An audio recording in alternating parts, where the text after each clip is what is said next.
Global skill development mission में आपका स्वागत है। आपके कंप्यूटर में बहुत से प्रकार की फाइलें रहती हैं, अर्थात फाइल के काफ़ी सारे टाइप्स होते हैं। विंडोज़ में आप काफ़ी तरह की फाइलें बना सकते हैं, परंतु उन फाइलों को पहचाना कैसे जाए। विंडोज़ इसके लिए एक आसान तरीका देता है फाइल के आइकॉन के रूप में। यदि आप यहाँ देखें तो मेरे पास काफ़ी तरह की फाइलें अवेलेबल हैं। मैं नीचे से लेफ़्ट साइड से शुरुआत करता हूँ। ये पहली फाइल जो है ये एक्सेल की फ़ाइल है। मुझे ये जानकारी इसलिए मिल रही है क्योंकि यहाँ पे एक्स का एक छोटा सा आइकॉन अवेलेबल है जो ये बताता है कि ये एक्सेल की फ़ाइल है।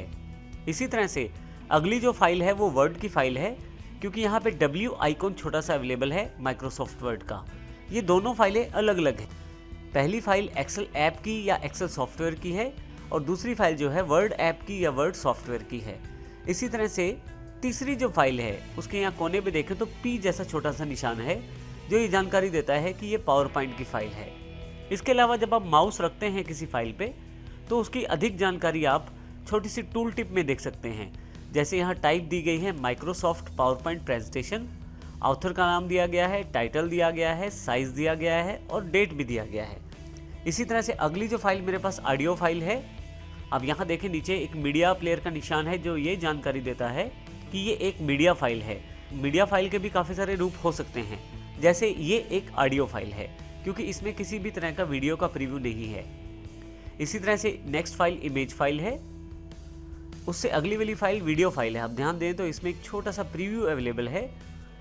इसी तरह से आपके पास ऊपर वाली रो में सबसे पहली फाइल C++ की फाइल है, उससे अगली पेंट की। नेक्स्ट फाइल है हमारे पास ISO फाइल। पावर ISO के नाम से एक सॉफ्टवेयर अवेलेबल है इंटरनेट पे। यदि आप चाहें तो उसका डेमो वर्जन डाउनलोड करके प्रयोग कर सकते हैं। पावर ISO का प्रयोग फाइल्स को कंप्रेस और इमेज बनाने के लिए किया जाता है। ये मेरी फाइल ISO टाइप की फाइल है, तो पावर ISO के द्वारा बनाई गई है। पावर ISO का सॉफ्टवेयर आप ऑनलाइन परचेज कर सकते हैं या उसको ट्रायल लेने के लिए नेट से डाउनलोड भी कर सकते हैं। मेरे पास यहाँ ये जो CD जैसा निशान है ये पावर ISO की फाइल का निशान है। इसी तरह से यदि आप इंटरनेट पे काम करते हैं और कोई फाइल सेव करते हैं ऑनलाइन तो वो कुछ इस तरह से वेब पेज के रूप में आपके पास सेव हो जाएगी। नेक्स्ट हमारे पास कंप्रेस फोल्डर का निशान है। अब देखें यहाँ जिप का एक निशान है फोल्डर के ऊपर जो ये जानकारी देता है कि ये जो फोल्डर है मेरा जिप फोल्डर है। जिप फोल्डर का प्रयोग फाइल्स या फोल्डर्स को कंप्रेस करने के लिए किया जाता है। और इसी तरह से हमारे पास एक माई फाइल के रूप में टेक्स्ट फाइल भी अवेलेबल है। परंतु यहाँ मुख्य बात यह है कि आप ध्यान से देखें तो सबका आइकॉन एक दूसरे से अलग है और सबका टाइप भी एक दूसरे से अलग है। तो विंडोज़ आपको ये फीचर देता है कि आप सभी फाइल्स को अलग अलग पहचान पाएँ। उसके लिए अलग अलग आइकॉन या अलग अलग पिक्चर का इस्तेमाल किया जाता है, जैसे कि यहाँ किया गया है। ये एक तरीका है जो माइक्रोसॉफ्ट विंडोज़ द्वारा प्रयोग किया जाता है। इसके अतिरिक्त एक तरीका और भी है, वो है किसी फाइल की एक्सटेंशन। आइए अब हम एक्सटेंशन की जानकारी लेंगे और देखेंगे कि एक्सटेंशन से आप फाइल को किस प्रकार पहचान सकते हैं और उसका किस प्रकार प्रयोग कर सकते हैं। तो आइए जानते हैं एक्सटेंशन क्या होती है। जब भी आप कोई फाइल बनाते हैं तो उसके दो पार्ट्स रहते हैं, एक फाइल का नाम और दूसरा फाइल का टाइप। किसी भी बनी हुई फाइल पे यदि आप माउस लेके जाएं तो यहाँ पे एक छोटा सा टूल टिप आ जाता है। जैसे ये एग्जांपल के तौर पे टूल टिप है जिसमें जानकारी दी गई है टाइप टेक्स्ट डॉक्यूमेंट है। तो हम इसी टाइप की बात कर रहे हैं। फाइल का नाम और फाइल का टाइप दो अलग अलग चीज़ें हैं। यहाँ पे मेरी फाइल का नाम माई फाइल है और जो टाइप है वो टेक्स्ट है और TXT उसका एक्सटेंशन है। अर्थात जो एक्सटेंशन होता है वो डॉट के बाद के 3 या 4 अक्षरों का एक्सटेंशन होता है जो उसके अलग प्रकार को डिनोट करता है या अलग प्रकार की जानकारी देता है। जैसे यहाँ पे TXT जानकारी देता है कि ये फाइल टेक्स्ट डॉक्यूमेंट है। आप माउस का टूल टिप से भी ये जानकारी ले सकते हैं कि ये टेक्स्ट डॉक्यूमेंट है। मुख्यतः एक्सटेंशन 3 से 4 अक्षर की होती है और ये डॉट के बाद प्रदर्शित की जाती है। इसको देखने के लिए आइए हम फाइल एक्सप्लोरर का प्रयोग करते हैं। यहाँ से मैं फाइल एक्सप्लोरर को क्लिक करता हूँ और यहाँ से F ड्राइव सेकंड फोल्डर को क्लिक करके खोल लेता हूँ। आप देखेंगे जब मैं किसी फाइल पे लेके जा रहा हूँ माउस तो उसकी टाइप की जानकारी दी जा रही है। मैं इसे राइट क्लिक कर देता हूँ और प्रॉपर्टीज़ पे क्लिक कर देता हूँ।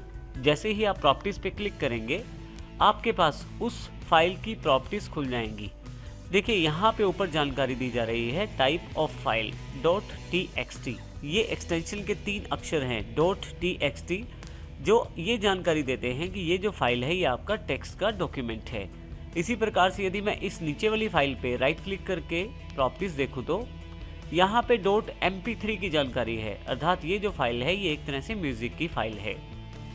इसी तरह से यहाँ से मैं फिर से F पे वापस आता हूँ, फर्स्ट कंप्यूटर फाइल्स, इंपॉर्टेंट पे आ जाता हूँ। अब देखेंगे काफ़ी सारी पिक्चर्स यहाँ पे हैं।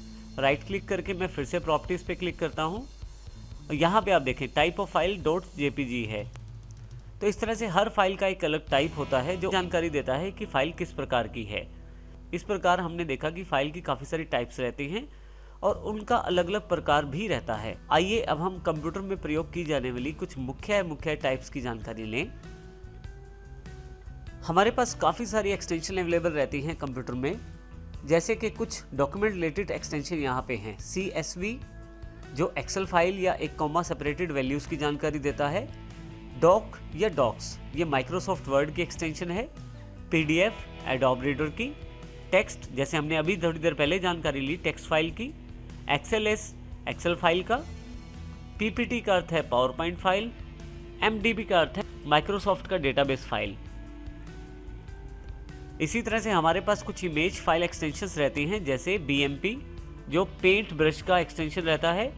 GIF ग्राफिक्स इंटरचेंज फॉर्मेट जो कि मुख्य तौर पे वेब पेजेस में फोटो एनिमेशंस के रूप में प्रयोग किया जाता है। JPEG या JPG ये फाइलें एक तरह से इमेज फाइल्स रहती हैं। PNG portable network graphic files ये भी इमेज फाइल का प्रकार है। इसी तरह से लैंग्वेज और वेब पेज टाइप्स की भी काफ़ी सारी फाइल्स रहती हैं, जैसे .c जो C की सोर्स फाइल को डिनोट करता है। CMD जो डॉस कमांड प्रॉम्प्ट की फाइल को डिनोट करता है। CPP C++ की फाइल को। CSS कास्केडिंग स्टाइल शीट जो कि आपकी पोजीशनिंग सेट करने के लिए प्रयोग होती है वेब पेजेस में, जो कि आपकी CSS फाइल होती है जो मुख्य तौर पे स्टाइल्स के लिए प्रयोग होती है CSS में। EXE जब आप अपनी C या C++ की फाइल को कंपाइल करते हैं या अलग अलग प्रोग्राम की फाइल चलाते हैं तो वो EXE फाइल्स फॉर्मेट में रहती हैं। इसी तरह से यदि आप किसी नेट से वेब पेज को सेव करें तो वो मुख्यतः HTML में सेव होता है। तो .html जो एक्सटेंशन है वो हाइपर टेक्स्ट मार्कअप लैंग्वेज के रूप में प्रयोग होती है। XML extensible markup language. इसी तरह से मीडियाज फाइल्स की काफ़ी सारी एक्सटेंशन रहती हैं, जैसे .mov क्विक टाइम मूवी की एक्सटेंशन है। MP3 जो कि ऑडियो फाइल की एक्सटेंशन है। MPEG वेव AVI 3GP जो मुख्यतः मोबाइल्स में चलती हैं फाइल्स। MP4 जो मुख्यतः वीडियो फाइल रहती है और छोटे साइज़ में अच्छी क्वालिटी आपको प्रदान करती है। FLV ये मुख्यतः इंटरनेट पे वीडियोस देखने के लिए जो फाइल्स का इस्तेमाल किया जाता है वो FLV रहती हैं। ये फाइलें साइज़ में कम होने के बावजूद भी अच्छी क्वालिटी प्रदान करती हैं। आप अपनी फाइल्स को कंप्रेस भी करके रख सकते हैं, जैसे कि हमने थोड़ी देर पहले पावर SO का एक CD जैसा आइकॉन देखा था। इसी तरह से विंडो एक डिफ़ॉल्ट फैसिलिटी देता है जिप फॉर्मेट के रूप में। ISO फाइल्स बना सकते हैं आप। RAR आपके पास फाइल एक कंप्रेशन रहता है। जब आप नेट से काफ़ी सारी फाइल्स को डाउनलोड करते हैं तो कई बार उन फाइल्स को बंडल्स के रूप में रखा जाता है इंटरनेट पे, वो आप जिप में ISO या RAR में डाउनलोड करते हैं। जब आप अपने कंप्यूटर में उसे डाउनलोड कर लेते हैं तो जिस टाइप की फ़ाइल रहती है उस टाइप का सॉफ्टवेयर आपके कंप्यूटर में होना आवश्यक है उस तरह की फ़ाइल को खोलने के लिए। तो ये हमारे पास मुख्य फाइल्स एक्सटेंशंस हैं। आइए अब हम देखते हैं कि फाइल एक्सप्लोरर में इन फाइल एक्सटेंशंस से हम किस प्रकार सर्चिंग को आसान बना सकते हैं। आइए अब हम ये देखते हैं कि यदि हमें फाइल एक्सटेंशंस की जानकारी हो तो हम आसानी से अपनी फाइल्स को ढूंढ सकते हैं अपने कंप्यूटर में। मैं फाइल एक्सप्लोरर पे क्लिक कर लेता हूँ, यहाँ से F ड्राइव सेलेक्ट कर लेता हूँ। यहाँ देखिए F ड्राइव में मेरे पास काफ़ी सारे फोल्डर्स पहले से अवेलेबल हैं। मैं इनमें से जानना चाहता हूँ कि मेरे पास कितनी टेक्स्ट फाइल्स हैं यहाँ पे। इसके लिए मुझे यहाँ सर्च बॉक्स पे क्लिक करना है। क्योंकि मैं एक्सटेंशन के साथ ढूंढना चाहता हूँ तो यहाँ मैं star.txt टाइप करूँगा। स्टार यहाँ पे ये जानकारी देता है कि फाइल का नाम कुछ भी हो। डॉट के बाद के 3 अक्षर ये जानकारी देते हैं कि फाइल का टाइप क्या है, जैसे कि यहाँ पे फाइल का टाइप txt है। तो इसका अर्थ ये हो कि फाइल किसी भी नाम की हो परंतु एक्सटेंशन उसकी या टाइप उसकी टेक्स्ट होनी चाहिए। तो आप देखेंगे सर्च रिजल्ट्स नीचे अवेलेबल हो गए हैं। वो सभी फाइल्स अवेलेबल हैं जो सभी की सभी टेक्स्ट एक्सटेंशन के साथ या टेक्स्ट टाइप की हैं, अर्थात ये सभी नोटपैड टाइप की फाइल्स हैं। मैं किसी भी फाइल को डबल क्लिक करके खोल सकता हूँ। किसी भी फाइल पे यदि आप राइट क्लिक करके देखना चाहें, प्रॉपर्टीज में जाएं, तो आप देखेंगे यहाँ पे type.txt बताया गया है। तो कितनी आसानी से मैंने बिना किसी फोल्डर के अंदर जाए ही सभी टेक्स्ट फाइल्स को यहाँ ढूंढ लिया है। इसी के साथ ना केवल मैं इनको सर्च कर सकता हूँ बल्कि सिलेक्ट करके कॉपी पेस्ट करके भी रख सकता हूँ। जैसे इन फाइल्स को मैं कॉपी कर लेता हूँ और F में जाकर कहीं भी से पेस्ट कर सकता हूँ। तो कितनी आसान है आपको सभी फाइल्स को ढूंढना और एक साथ उन्हें प्रयोग करना। इसी तरह से मैं जितनी भी मेरे पास म्यूजिक की MP3 फाइल्स हैं उनको ढूंढना चाहता हूँ। फिर से स्टार अर्थात फाइल का नाम कुछ भी हो .mp3 जैसे ही टाइप करता हूँ MP3 तो ये मेरे पास जितने भी मेरे पास सॉन्ग्स पड़े हैं, जो डाउनलोडेड सॉन्ग्स हैं, वो सभी यहाँ पे अवेलेबल हो गए हैं। यहाँ पे यदि आप राइट क्लिक करके फिर से प्रॉपर्टीज देखें फाइल की, तो आप देखेंगे कि इसका टाइप .mp3 है। तो इसका अर्थ ये हुआ कि मैं किसी पर्टिकुलर टाइप की फाइल्स को आसानी से ढूंढ सकता यदि मुझे उस फाइल का एक्सटेंशन पता है। एक और एग्जांपल लेते हैं। जैसे मैं ढूंढना चाहता हूँ मेरे कंप्यूटर की F ड्राइव में जितनी भी JPG फाइल्स हैं वो पता लग जाए मुझे, तो इसके लिए मैं star.jpg एंटर कर देता हूँ। आप देखेंगे कि सभी JPG फाइल्स मेरे सामने अवेलेबल हो गई हैं। यहाँ से मैं किसी फाइल को खोल भी सकता हूँ, यहाँ से इसे क्लोज कर देता हूँ, कट कॉपी पेस्ट भी कर सकता हूँ जैसे मैंने पहले किया। परंतु इसके अतिरिक्त एक ऑप्शन और भी है। यदि आप राइट क्लिक करें किसी फाइल पे, तो आप यहाँ पे नीचे की तरफ आपके पास ओपन फाइल लोकेशन का एक ऑप्शन अवेलेबल है। यदि मैं इसे क्लिक करूँ तो देखिए ये मुझे उस पर्टिकुलर फोल्डर पे ले गया है जहाँ ये फाइल अवेलेबल है। इसका अर्थ ये हुआ कि आप आसानी से उस फोल्डर को भी ढूंढ सकते हैं जिस फोल्डर में ये फाइल पड़ी हुई है। तो इससे यदि आप कोई फाइल रख के भूल जाते हैं अपने सिस्टम पे, परंतु आपको यदि उसका टाइप पता है या नाम पता है, तो आप उसको आसानी से ढूंढ सकते हैं। तो इस प्रकार मैं फाइल एक्सटेंशन का प्रयोग करते हुए अपनी सर्चेस को आसान बना सकता हूँ। तो इस तरह से फाइल एक्सटेंशंस का प्रयोग करते हुए आसानी से मैं अपनी फाइल्स को ढूंढ सकता हूँ माइक्रोसॉफ्ट विंडोज़ की सर्चेस के द्वारा।